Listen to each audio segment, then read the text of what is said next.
I am the Tofu Golem. Please enjoy the video. You start by preparing both devices so syncing will work reliably. On the iPad and iPhone, sign into the same Apple ID. This is essential because iCloud links data to that account.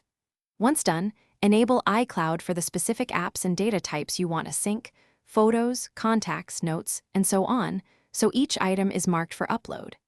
Make sure both devices are on Wi-Fi and plugged in. Syncing can be interrupted by low battery or cellular limits, so eliminate those risks now. Now you trigger and monitor the actual synchronization.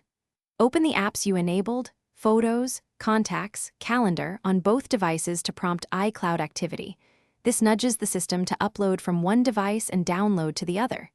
If items don't appear, toggle the app's iCloud setting off and back on to force a refresh, then wait a few minutes. Also check iCloud storage in settings. If storage is nearly full, uploads will stall. So free space or upgrade storage as needed to keep data flowing. Finish by confirming the data arrived and resolving any remaining issues. On the iPhone, review the apps and file timestamps to ensure recent items copied over. If everything looks good, you're done. If sync stalls, restart both devices and verify they're running the latest iOS. Updates fix many bugs. As a deeper step, sign out and back into your Apple ID to reset iCloud connections. This often resolves stubborn problems.